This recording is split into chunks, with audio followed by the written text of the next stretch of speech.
FM method কি বা FM method কাকে বলে?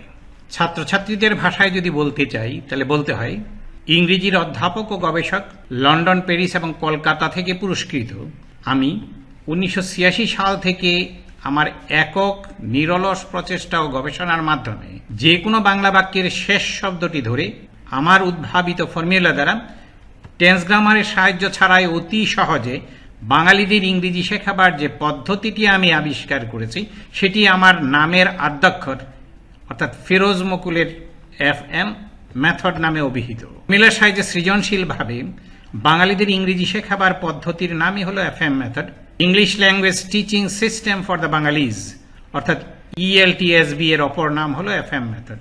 একটি বাংলা বাক্য দ্বারা প্রচলিত পদ্ধতিতে যেখানে একটি মাত্র ট্রান্সলেশন করা যায়, শেখা যায়, সেখানে একটি মাত্র বাংলা বাক্য দ্বারা এফএম মেথডের 5টি লেভেলের ফর্মুলার সাহায্যে কয়েক শত ইংলিশ সেন্টেন্সে কথোপকথন করা যায়, যা পৃথিবীর অন্য কোনো পদ্ধতিতে কল্পনাও করা যায় না।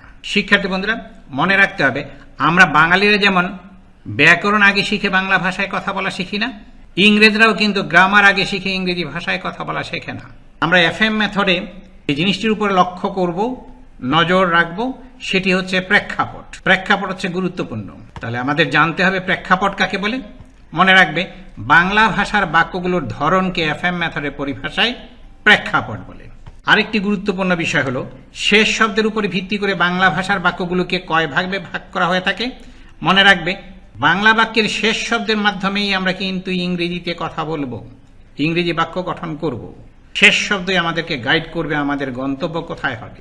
শেষ শব্দের উপরে ভিত্তি করে বাংলা ভাষার বাক্যগুলো হয়ে থাকে 3 ধরনের।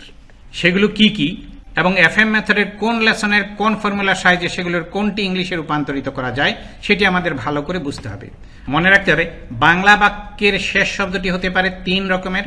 1, বাংলা বাক্যের শেষে নন ভার্ব অর্থাৎ ক্রিয়াবাচক নয় এরকম শব্দ থাকতে পারে। দ্বিতীয়ত হলো, বাংলা বাক্যের শেষে ভার্ব অর্থাৎ ক্রিয়াবাচক শব্দ থাকতে পারে। এবং তৃতীয়ত হলো, বাংলা বাক্যের শেষে ভার্ব অর্থাৎ ক্রিয়াবাচক শব্দের পরে হয় জাতীয় শব্দ থাকতে পারে। মনে রাখবে, বাংলা বাক্যের শেষে নন ভার্ব থাকলে অর্থাৎ ক্রিয়াবাচক নয় এমন শব্দ থাকলে সেই সকল বাক্যকে এফএম মেথডের লেসন 2A এর ফর্মুলার সাহায্যে ইংলিশে রূপান্তরিত করা যায়। আর যে সকল বাংলা বাক্যের শেষে ভার্ব অর্থাৎ ক্রিয়াবাচক শব্দ থাকে সেই সকল বাক্যকে এফএম মেথডের লেসন 3 এর ফর্মুলার সাহায্যে ইংলিশে রূপান্তরিত করা যায়। যে সকল বাংলা বাক্যের শেষে ভার্ব বা ক্রিয়াবাচক শব্দের পরে হয় জাতীয় শব্দ থাকে সেই সকল বাংলা বাক্যকে এফএম মেথডের লেসন 4 এর ফর্মুলার সাহায্যে ইংলিশে রূপান্তরিত করা যায়। এখানে টেন্স গ্রামারের কোনো বালাই নেই, কোনো গ্রামারের রুল শেখারও কোনো প্রয়োজন নেই, মুখস্থ করার কোনো প্রয়োজন নেই, কাজে ভুলে যাবার কোনো দুশ্চিন্তাই নেই। লেসন 2, লেসন 3 এবং লেসন 4 এর বাক্যগুলোকে আমরা যে লেসন 2, লেসন 3 এবং লেসন 4 এর কথা বললাম সেই বাক্যগুলো কত ধরনের হয়ে থাকে এবং তাদের কি নামে অভিহিত করা হয় এফএম মেথডে। মনে রাখবে, লেসন 2, লেসন 3 এবং লেসন 4 এর প্রত্যেকটির বাক্যগুলো 5 ধরনের হয়ে থাকে। তাদের প্রত্যেককে ইংলিশ ট্রি এর 5টি পাতার মাধ্যমে প্রকাশ করা হয়। তাদের প্রত্যেককে ABCDE নামে অথবা লেভেল 1, 2, 3, 4 এবং 5 নামে অভিহিত করা হয়। এফএম মেথডে কয় ধরনের সাংকেতিক চিহ্ন ব্যবহার করা হয়? মনে রাখবে, এফএম মেথডে 3 ধরনের সাংকেতিক চিহ্ন বা সিম্বল ব্যবহার করা হয়। এগুলোকে এফএম মেথডে কি নামে অভিহিত করা হয়? কম্পিউটারে বা টাইপরাইটারে যেমন কিবোর্ড থাকে ঠিক কিবোর্ডের কি এর মতো এগুলো, কিন্তু সিম্বলিক। এফএম মেথডে কয় ধরনের কি ব্যবহৃত হয় সেগুলোর নাম কি কি? মনে রাখবে, এফএম মেথডে 3 ধরনের কি ব্যবহৃত হয়, যথা ফ্ল্যাট কি, এটা দেখতে শূন্য স্থানের নেই।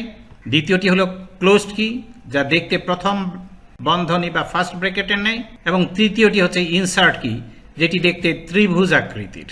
ফ্ল্যাট কি কেন ব্যবহৃত হয়? মনে রাখবে, বাংলা বাক্যের শেষ নন ভার্ব শব্দটির ইংরেজি প্রতিশব্দকে ফ্ল্যাট কিতে বসিয়ে ইংরেজি বাক্যের মূল অংশটি অর্থাৎ গ্রেড 0 এর সেন্টেন্স গঠন করা যায়। বাক্যের শেষ নন ভার্ব শব্দটির ইংরেজি প্রতিশব্দকে ফ্ল্যাট কিতে বসাতে হয়। এগুলো যখন আমরা বাক্য ব্যবহার করব তখন শিখে নেব। ক্লোজড কি কেন ব্যবহৃত হয়? মনে রাখবে, বাংলা বাক্যের শেষ ক্রিয়াবাচক শব্দটিকে অর্থাৎ ভার্ব শব্দটিকে ক্লোজড কি এর ভিতরে ব্যবহৃত ডু, ডিড, ডান, ডুইং ইত্যাদি ভার্বের রূপ অনুযায়ী ইংরেজি প্রতিশব্দের রূপ বসিয়ে ইংরেজি বাক্যের মূল অংশটি অর্থাৎ গ্রেড 0 এর ইংলিশ সেন্টেন্স গঠন করা হয়। বাক্যের শেষ ভার্বটি ক্লোজড কি এর ভিতরে ডু ভার্বটির রূপে ইংলিশ প্রতিশব্দকে বসাতে হয়। এটা যখন আমরা প্র্যাকটিক্যালি করব তখন বুঝবে একদম সহজ।